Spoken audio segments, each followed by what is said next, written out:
What is going on, everybody? Welcome into Alex Fleming's NFL Carousel. Yes, this is season 3, week 7. Woo! Now, traditionally, those on a bye week have the week off, but, when you handle things, you got to step up and do what you got to do, which is why I'm here tonight. Anyhow, as always, I got the crew with me. We're going to go ahead and break down these games as we always do here each and every week.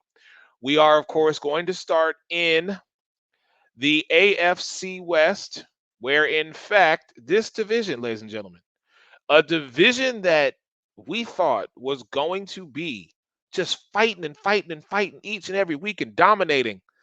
There's really only one team that's kind of stepped up to the plate a little bit, and that would be Miss Carrie Johnson's Kansas City Chiefs. What's up, Miss Johnson? Hello. Yeah. Congratulations on the Eagles being 6-0, by the way. Listen, much love. We are off this week. I got a week to decompress, and then I'm back at it. But let's more importantly talk about you. You are facing the San Francisco 49ers. So, Miss Johnson, unfortunately, job was not done last week, but it's a new week. It's a new dawn. It's a new day, and I'm sure you're feeling good. Talk to me about your matchup against Jimmy Garoppolo and the San Francisco 49ers.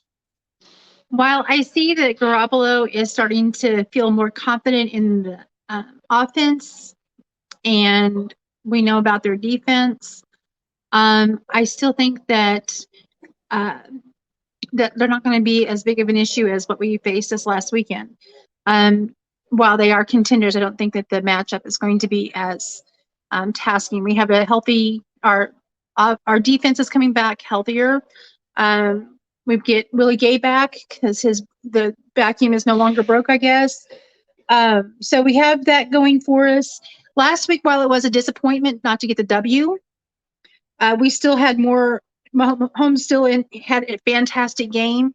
We lost to the Bills last year, this last week, and we lost to him this year. The difference in the 2 years is we were closer tie games. So there was a lot of things that we learned by this game we had in week 6, and that is that even the top line offenses, we still have. I'm not worried about it as much anymore. We had 7 rookies on the field Sunday. One of them got burnt twice, trying to cover Stephon Diggs and Gabe Davis. So I'm not as concerned. I mean, we lost, and that's a loss is a loss. But I felt like seeing us up against the Bills that it's not as worrisome anymore. I feel like we're going to be okay. We also Kelsey's contract was just restructured, so we have 3.4 or 3.457 million or something ridiculous like that. So I feel like we're getting ready to have a new and surprise change to the Chiefs coming soon. All right. Awesome. I mean, yes, the trade deadline is coming up. You've got about 11 days left, 12 days before any changes are going to be made. But good luck to you on Sunday. We will definitely see what happens. I will talk to you next week, Miss Johnson. Peace out, sir. All right. This next guy that I'm bringing in here, man, I got to talk to him because he was off last week and we didn't get a chance to rap about his team. The unfiltered truth, Mr. Phil Jones is in the building. Phil, good evening, my brother. First off, how you doing? What's up? Not bad, man. Now, you was off last week. You're sitting at 1-4. You got your first victory. So you had time to kind of, enjoy your moment. And now you're getting the Houston Texans. I mean, Phil, I think the only person who is happier than you right now is Jordan Long of the Denver Broncos, because even though his team is bad, he still gets primetime games. But let's talk about you. Talk to me, sir, about your Las Vegas Raiders. I mean, what can I say? We look disgusting out there. There's so many things that they're not executing. They're not finishing. Like, you'll have a lead. The defense will pitch a shutout. Offenses are having the lead, and then, we just squandered it. We just gave it away. Hey. And the Raiders, they got to figure it out for themselves. It's on them. As I tell the fan base, I've said over and over, I'm not going to be invested with them if they're not going to be willing to get the job done. I'm just going to sit back and just look and just be like, well, that's your paycheck right there. Because if I know that we got everything together, we got these offensive weapons right here. You can brought in these guys for defense, and you still can't add the final pieces to the puzzle right here after you went to the playoffs the following year. There's something wrong with you. There's something that's not clicking with you. Now you got a game, Sunday against the Texans that you should win. If you don't win, then maybe they're saying, hey, I think we're gonna have to clean house on a few things. Ooh, he ends it like that, making some changes coming up to the trade deadline. All right, ladies and gentlemen, the unfiltered truth from my man Phil Jones. Phil, best of luck to you. I haven't rocked with your Raiders in a couple of weeks because they let me down. But listen, I don't know who I'm picking yet. Let me be really fully transparent. I might go with you, but if you see me with the Texan sign, don't hate a brother because I just don't. I'm not even gonna hate. I ain't gonna hate because you know what? I'm at the point where they might just let Davis Mills have a career game. 300 yards, 3 touchdowns. He has a rushing touchdown. And then you let Pierce go on and run for 145 and a touchdown. The defense, the young boys end up getting about 2 picks, a couple sacks. You end up making like a. All right, don't give away the entire. Don't give away the entire. Hey, you know what? Maybe I got to say it. I want the Raiders to hear. I want to get under their skin. Okay, well then, look, I'm gonna give you 10 seconds. Tell them. You guys are going to end up losing. Yes, I said it. Because you don't really care. You're not going 110% out there. So you know what? Hey, go on and just hold this L tonight. Well, excuse me, Sunday. Wow. Go on and hold that L. Phil Jones, always speaking the unfiltered truth. My brother, thank you so much. I'm going to holler at you next week, man. All right, bro. So this man, I mentioned him earlier. I'm just going to go ahead and get him in here. I don't understand. This is what I understand. Your team continually is unsuccessful, but yet you still get primetime games. Yes, we do. And I think we have one more against Kansas City this year, plus a Christmas Day game, too. Man, that $250 million looks pretty nice. But, man, talk to me about your matchup this week, sir. So we play the New York Jets, who actually have been the surprise team. The thing about it is Russell Wilson is limited. He may play, he may not, but it doesn't matter. The offense from Nathaniel Hackett has been too predictable. It's run on first and second, then pass it. You have to simplify the offense. Throw a screen in there, even make it a little more creative. But you have to make the Jets off balance. Even if it's a screen pass, that will work too.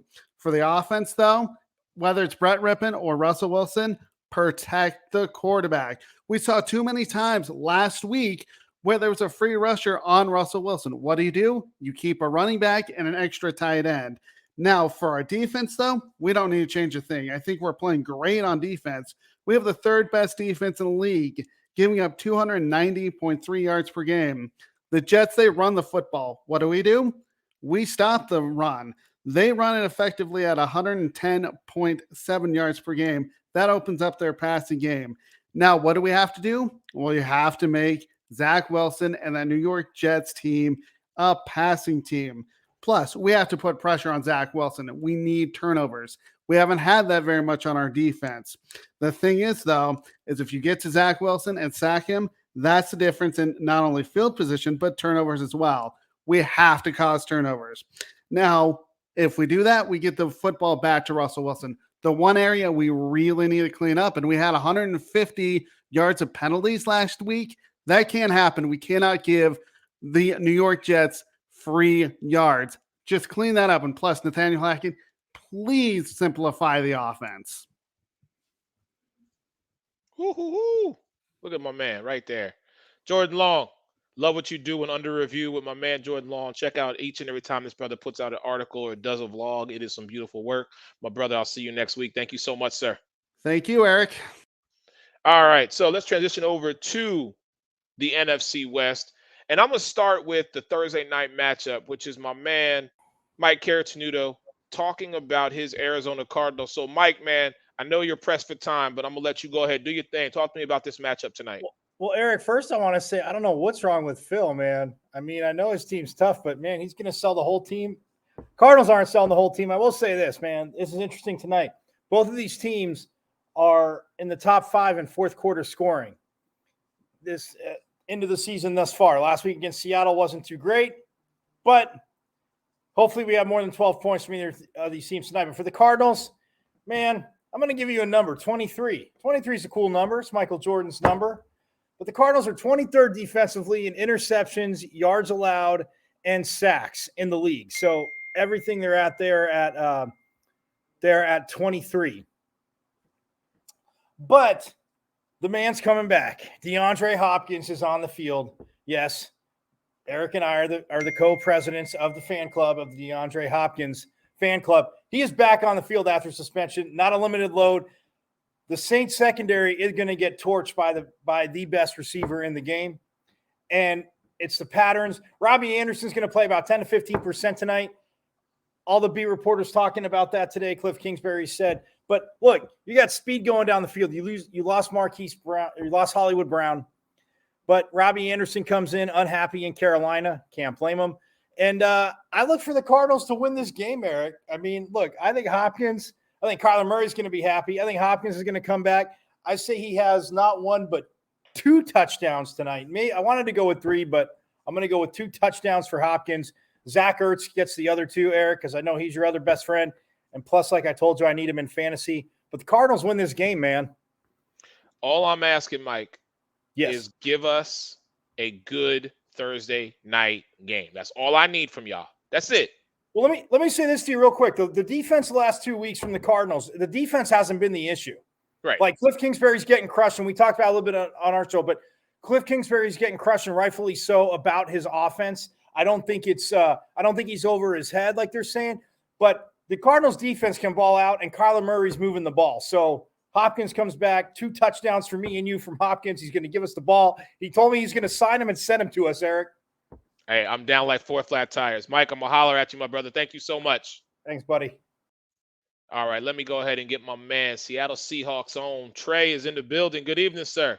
What's going on, Eric? Man, I like that green behind you, bro. It looks good. All right, so you're facing the Chargers this week. 3-3 versus 4-2. Talk to me about your matchup. To start off with, if people looked at the standings and they looked at it, Seattle's in the 3 race tie for first. So technically, we're in first again. We're going up against the Chargers team that is hurting. They don't have a lot of guarantees this Sunday. With Keenan Allen, he's still not really recovered from his hamstrings. You got Gerald Everett, who, though he was a full practice, he did have an illness. You got a lot of guys like Kyle Van Noy, Josh Palmer, and, a lot of key pieces for Justin Herbert. So knowing that and knowing the fact that there is no Keenan Allen on Sunday, that it is going to be a Tariq Woolen or is going to be a Michael Jackson versus Mike Williams. So for us, it is, can we get Justin Herbert and this Charger team off the field? And that is something that, the Broncos were unfortunately unable to do. They kept them in the game by their poor play. No disrespect to the Broncos players and to the Broncos fans. But there was a lot of issues that was going on through that game. Now, for us, the one thing we need to do is not only take advantage of the fact that that LA is botched on their offensive line, but also generate points as well. If we're able to do them both, we'll be able to come out of this game with a victory. All right. There it is. Enough said. My brother, best of luck to you. I'm going to holler at you next week, man. Thank you so much. Sir.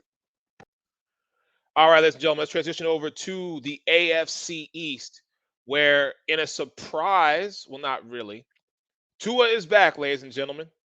So does the winning streak of the Miami Dolphins get back on course with their starting quarterback, Tua Tagovailoa, back? For that and more, I'm going to my man, Jon. John, good evening, sir. What's going Good on? evening. Yeah, I So, mean, of course the winning streak continues. Tua was 3-0 as a starter, and without him, they were 0-3. Of course it continues. They're playing Pittsburgh, Mitch Trubisky, Kenny Pickett. It doesn't matter. It's prime time in Miami, baby. Like Tua's back, and now like everybody was talking all about how the Dolphins are one of the scariest teams in the NFL, and that Tua wasn't there for those 3 games, and people just stopped talking about him. What's the X factor? It's Tua. And when he comes back, you're going to have Tyreek Hill and Jalen Waddle going down the field, and Pittsburgh's not going to be able to stop it. They don't have TJ Watt. They're not going to have any answers. This is going to be a blowout. It's going to be a great game for us Miami fans. And then everybody can jump back aboard the bandwagon and say how we're one of the scariest teams in football. So time to boat race the Steelers and get this thing back on track and take out, that lowly Pittsburgh team, get him out of here. Done. Gonna boat race him, Eric Wilson. They're done. okay. Enough said. The man kept it short and sweet tonight. Our man, Jon Shearer, representing the Miami Dolphins. We'll see if Tua can turn things around He and can. this team can get back to where they were at the beginning of the season. Just do me a favor. Tell your offensive line, just build that wall a little tighter. Okay. I want to see this brother be I'll let him successful. know. All right. I'll let him know. Appreciate you, my brother. I'm going to holler at you. I will see you soon. So now it is time for my favorite time of the show because it is the best division in all of football. And yes, that includes the Washington Commanders, with my man, Couch Coach is in the building. Now, sir, listen, let me be very clear. You are a part of a winning division. We have the 4-2 Dallas Cowboys. We have the 5-1 New York Football Giants. And we still have the only undefeated team in the entire NFL in the 6-0 Philadelphia Eagles, who are off this week. So, Couch Coach, we gonna need you to kind of bring your game up. I think it is time, as Megan Price has said, I think it is time for the Tyler Henneke show. I think we need to see more of him to get this team back to where, we need you winning, because the three of us are tired of putting you on our shoulders. But talk to me about your matchup, sir, please. Yeah, and hopefully this will be the beginning of us kind of coming back up in the NFC East. I definitely thank you guys for having me in the basement. It's very comfortable a little bit. But I think in all seriousness with this Packers matchup, we got a Green Bay team that's pretty much on one of their last lives at 3-3. It's kind of one of those where it's interesting. You have Aaron Rodgers kind of not playing up to par that we used to. Then obviously the inexcusable loss against the Jets last week. I think Washington definitely has an opportunity now, as you alluded to earlier, Eric, as far as the bringing in Taylor Heineke. And I think he's going to be good for this team because of obviously our offensive woes, offensive line issues. I think he'll have the ability to kind of scramble, get out of the pocket, make some plays. He's not going to have that Carson Wentz arm where you're going to see him throw 70-something yard bombs or what have you, but he'll be efficient to a point where I think that could definitely help the running game as well. And definitely we see how Green Bay was gassed last week with that Jets running game. So hopefully they'll get another taste of that as well in this matchup. So I definitely think he will have a change of pace, and we may have a kind of Cooper Rush-esque type of momentum going into October and November. Listen, I support the success. Megan, we can't hear you. Wrong week to have the Cooper Rush syndrome. Well, listen, I support Tyler Heineke more than I support Cooper Rush, and we know why. So let me go to Jake, because Jake, 5-1, people are finally starting to wake up and recognize that even though your wide receivers aren't the greatest, and even though it's pretty much the Daniel Jones, Saquon Barkley show on offense, your defense, led by rookies in some regard, are the reason why you're sitting at 5-1. Now, you are heading down here to the 904, to the Jacksonville area to face the Jaguars. Talk to me about basically the Kayvon Thibodeau versus Trevor Lawrence matchup, sir. Hey, this is the 5-1 Second place, by the way, New York Football Giants. Not to discredit anybody else's team, but it's pretty nice to wake up and go, "Wow, Giants are in second place. Things are looking up." It's nice. Yeah, I mean, you said it on offense. Yeah, it's not even Daniel Jones' show. Don't even put him in there. Okay, it's Saquon Barkley. Let's just call it what it is. But today, Eric, you kind of mentioned our defense. I'm wearing again as you can see, my Michael Strahan jersey, because defense is what wins championships. I said that the other day on Sports. That is why this Giant team is as good as they are. Their defense has been solid most of the game, but man, if you watch Giants at all, if you're going to watch them in the fourth quarter alone. Not only does the offense pick up, but boy, oh boy, does that defense become absolutely lights out. It becomes just unbelievably hard to stop the way that rush gets in and the way the defense as a whole plays. That's the big thing for me I'm looking for this week. The Giants' run game, in terms of stopping on defense, has not been great. Jacksonville does have solid running backs and a mobile quarterback, so we're going to need to be able to stop the run to some extent. And most importantly, I keep saying this, not just on here, but just in general to people I talk to, my friends, family, all the Giants have to do on offense, get to that fourth quarter by down no more than absolutely the worst 10 points, because the defense will become insane at that point, and the offense will do their job. If we get to Trevor Lawrence, if we can disrupt his rhythm, we can do something to at least somewhat neutralize that run game. Giants got this game all day, because if you saw what happened last week, we got to Lamar at the end, right? Win the game. The offense woke up a little bit. That's all it takes. That's all this team's got to do. All right. So let me go to my arch nemesis, even though my queen of hoops, I do love her, but that damn star continually makes me nauseated. But You see it back here? You see it? yeah, unfortunately, I do. You are facing the Detroit Lions, a team that a lot of people gave a lot of love to in the beginning of the season, and they're 1-4. Meanwhile, Cooper Rush has done his job, and Dak now is slated to come back and play. And it's the question of, how is your offense going to look? Listen, we know what your defense is. Your defense, top 3 in the league. Your offense now needs to have some type of explosion, because you don't have a game manager anymore. You now have your franchise starting quarterback. So talk to me about this matchup between your team and the Detroit Lions. I really think this is the perfect matchup to bring Dak back. We're talking about the Lions, who have the worst defense in the league. And when I say the worst, they're literally last in every single defensive stat that there is.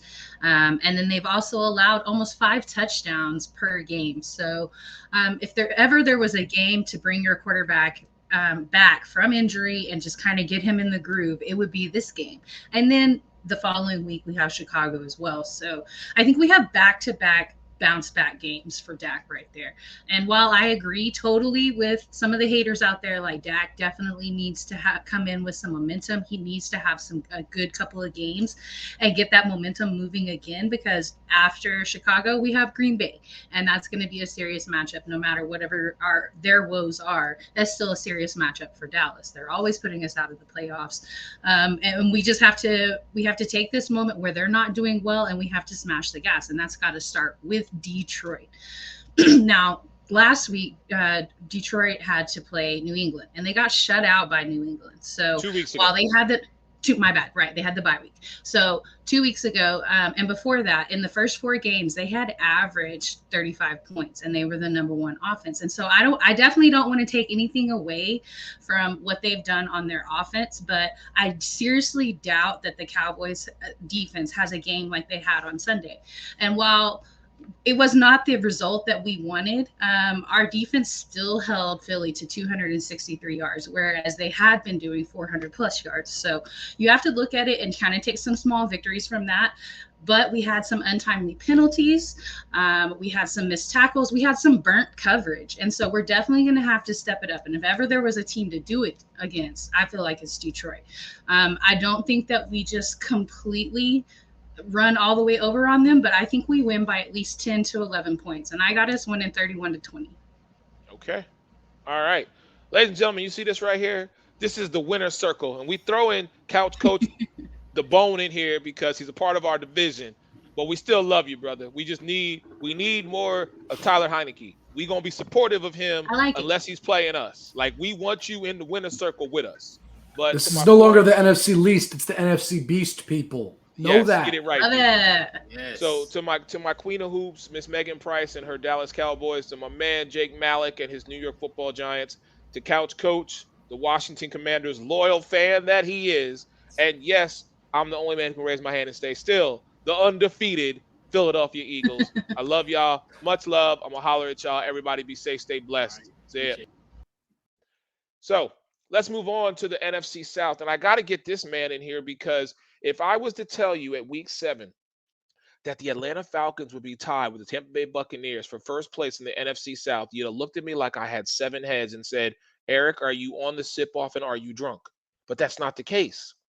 The Atlanta Falcons beat the San Francisco 49ers last week. I got to talk to my man. Joe Carlino is in the building. What's up, Eric? Alan, How you doing today? Master J, what's going on, brother? You, sir, are 3-3. The team you are playing against this Sunday represented the AFC in the Super Bowl, who is also 3-3 in the Cincinnati Bengals. Talk to me about this matchup, sir. I mean, when we look at the Cincinnati Bengals, I mean, they just came off their win against the New Orleans Saints. Now, the Saints are basically dead in the water, much like the Carolina Panthers are. I don't even need to say much more on that. The main thing is Jamar Chase and Joe Burrow. That combination is lethal. They're getting Tyler Boyd back. Hayden Hurst is going to be playing the Falcons again for the first time since we cut him in the offseason and he went to Cincinnati. Their offensive line is still very problematic, but conversely, Atlanta's defense isn't all that great. I mean, we're not going to have Casey Hayward most likely on Sunday because he just got put on long-term IR. That means it's up to Darren Hall and D. Alford and guys like Richie Grant and Jalen Hawkins to make the most of their opportunities. Michael Walker's probably going to be back too, so we're going to get our linebacking core back. That Troy Anderson kid is phenomenal. I mean, I was skeptical with that RAS of a perfect 10 from that kid, but he is showing it week in and week out. And I know this on the offensive side because I've been pulling for Desmond Ridder as the future of Atlanta. But right now, Marcus Mariota is doing what he needs to do in this offense. He's not throwing it as problematic as he was. He got Kyle Pitts' first touchdown on U.S. soil. We don't count the Pro Bowl, of course. And it's just a matter of playing turnover-free football. Our offense is one of the run heaviest in the league. And honestly, the main thing that's shocking to me is we're 6-0 against the spread, where normally Atlanta is the one to get rid of money. You lose money betting on them, not win money. My brother, thank you so much for breaking that down for us. Best of luck to you this Sunday, my friend. I'm going to see you next week, sir. Thank you so much. You got it, brother. So I got to talk to my friend Jen Lewis because her Carolina Panthers, I thought when Matt Rule left, things would change. But some would say some things change while some things stay the same. So I got to get her in here. Miss Jen Lewis, what is going Hi, on? How are you? I'm good. You're Good. facing Tampa this week. They're coming to you. Tom Brady is upset. We saw him yelling at his offensive line. What are you and PJ Walker and everybody else going to do to give Brady even more of a disruption this week? So let's make one thing clear, Eric. The Tampa Bay Buccaneers have had our numbers since 2019, right? When Cam was injured with the Linz Frank injury. That Thursday night game, I remember that clearly. That's when the Tampa Bay Buccaneers started beating us. Remember, we have had their number. Steve Wilkes knows how to beat the Tampa Bay Buccaneers. Steve Wilkes knows how to beat Tom Brady. So, do I expect a blowout? No. Do I expect us to win? Kinda. Yeah, I know that's shocking because this week we have Frankie Louvo back. We have JC Horn. We have Monster D Brown. Like, they haven't seen a defense like ours yet. I'm not trying to be mean. And Tom Brady keeps having temper tantrums. Oh, wait, that's nothing new. He always does. last time, not last time, but if we can get our social media and our music director back on track, they'll be playing some music to really annoy Tom, which they've done a lot in the past and they haven't been doing lately. On the plus side, well, for us on the plus side, bad for the Bucks. Their safety, Logan Ryan's out. Our safety, JC Horn's in. Their Kyle Rudolph needs a little more playing time, but who knows? I know that Cameron Braid's out with a neck injury. I do hope he feels better because nobody wants that for anyone. But we're going to do a lot better than people anticipate because keep in mind, we have had the Tampa Bay Buccaneers name and number for a really long time, and we got a coach back at the helm. We also got rid of a carcinogenic that was in our locker room by the name of Robbie Anderson. Dude quit on us 4 times this summer alone while his boy was still the head coach. So, bye, Robbie. Have fun in Arizona. You ain't missed here, baby. All right. We'll see what happens this Sunday against Tampa Tom and the Buccaneers. Jen, it is a very, very difficult thing to do. And I'm just going to be completely honest. I just don't see your Carolina Panthers. I see you playing a strong game. And I see this team giving Tampa a run for their money. But at the end of the day, I just can't go against It's 12. not going to be like the spread, I think, is 11 right now. Yeah, it's not going to be that. It's not going to be that. No. And Like, I don't do do I spreads. anticipate I a just win? pick them straight up. So, Yeah, I don't anticipate a win, but I do not anticipate a blowout. all right. Miss Jen Lewis, make sure you check her out on all Sideline Sports Network shows. I'm going to holler at you next week, Jen. Thank All you. right. Thanks, Eric. Have a good one, sir. All right, ladies and gentlemen. So, my man, the greatest sports debater, the young phenom, Daniel Baquetigo, was kind enough to send me a video talking about his matchup against the Miami Dolphins and the Pittsburgh Steelers. So here it is for you. The Pittsburgh Steelers are in Miami this week to take on the Miami Dolphins on Sunday Night Football.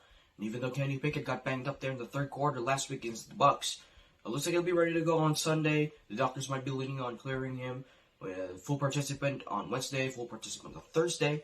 And props to Mitchell Trubisky, though, for stepping in that game and winning the game close, tight, just overcoming adversity, overcoming storylines, overcoming narratives, and connecting with Chase Claypool there to end the game in Pittsburgh. And even though Mitchell Trubisky played well, I continue to expect Kenny Pickett to drive this offense just like he did during the first quarter of the game, where they really stood up. The drive was moving, the offense was moving, first down after first down after first down.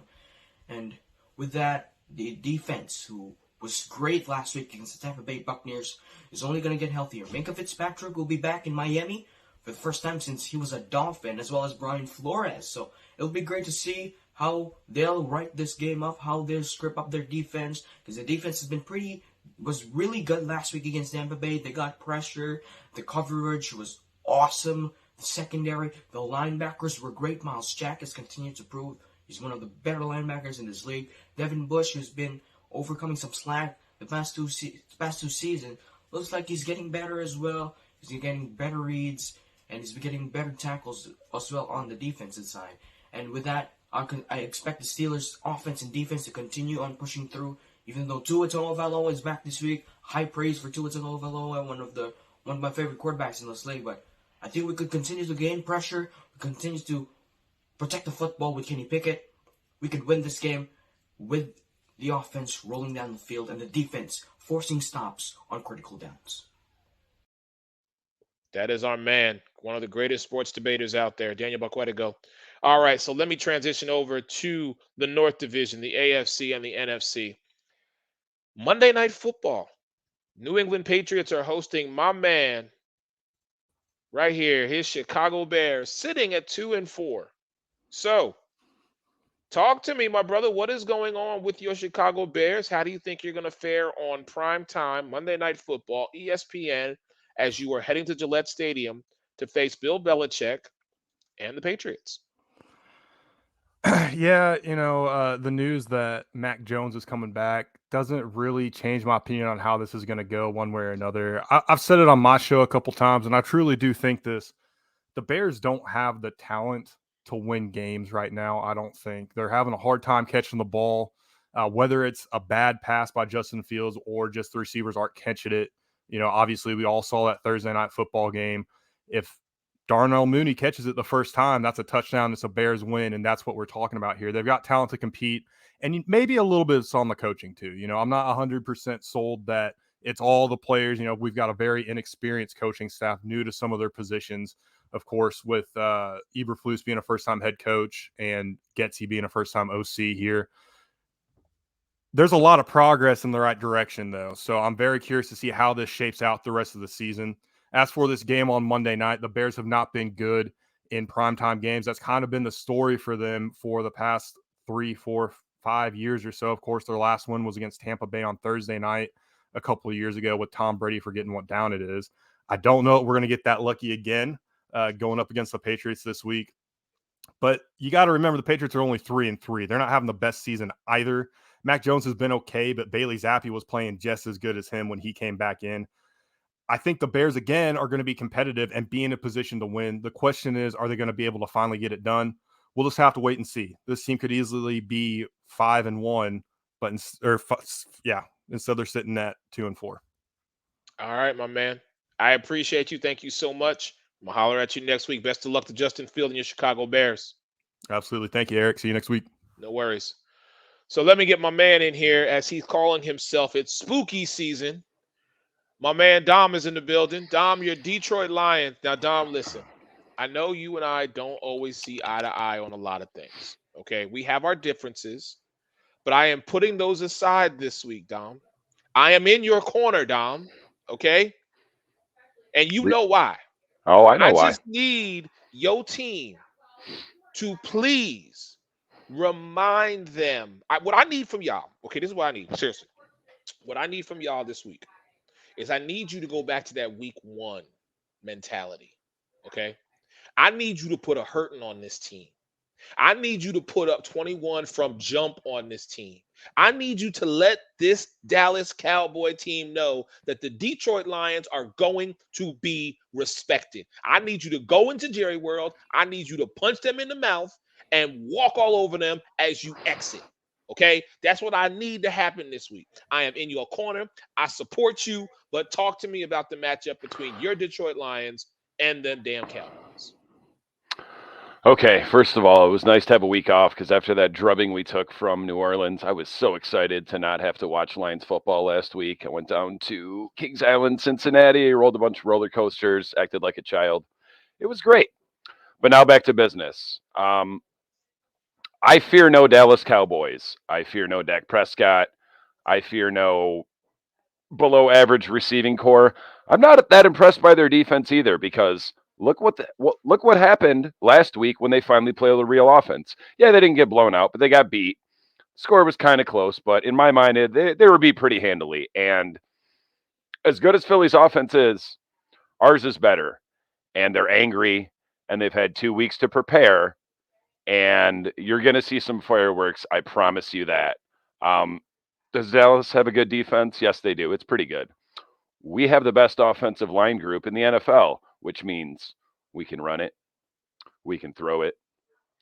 We can go play action and make you think we're going to run it and then throw it. Doesn't look like J-Mo's coming back this week, but we're in no hurry. We can throw it to bums all week and still score 28 points. What else? Like I said, we got your back.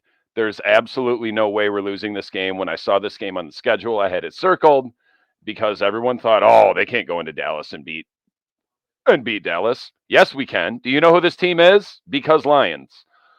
Lions 35, Dallas 30, although it won't actually be that close. You'll see some fourth quarter heroics from Dak to make the game look respectable, but there will be no respect doled upon the Dallas Cowboys.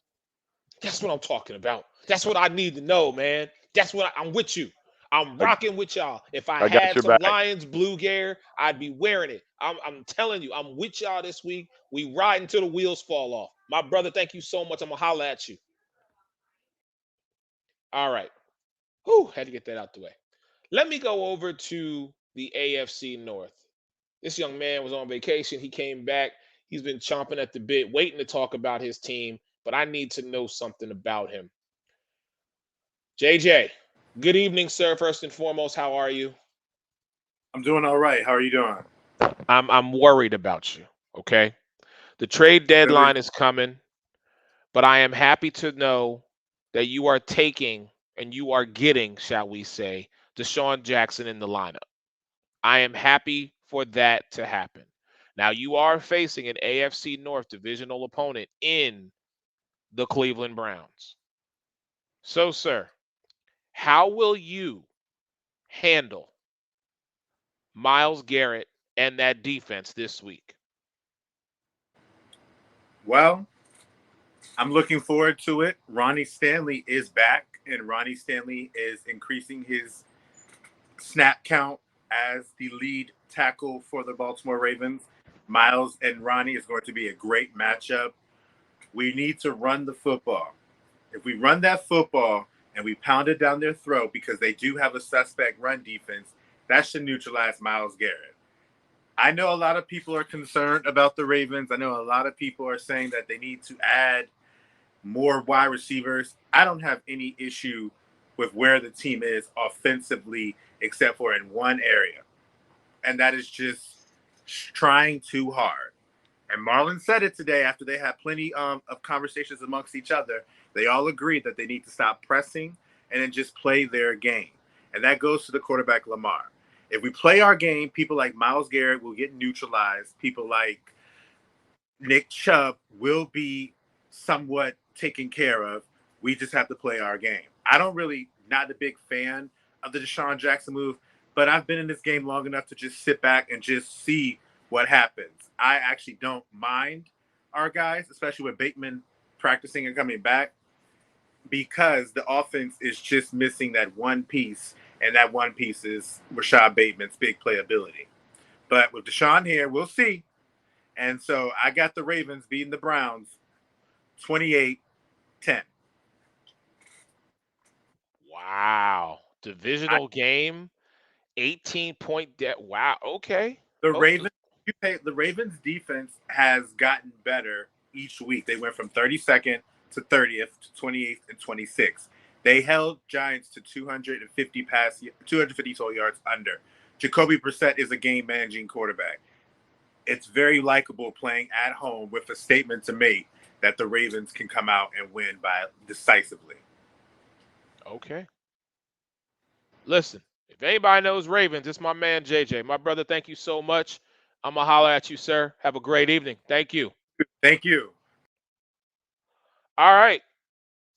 Wow. I'm still I don't know what tea he was sipping on, but that 18-point deficit I think is going to be very telling, especially should it come to fruition. Mm. Mm-mm-mm. Ladies and gentlemen, that's going to do it for us here on Alex Fleming's NFL Carousel. Season 3, Week 7. And as we always say, either you on or you off. We'll see you next week.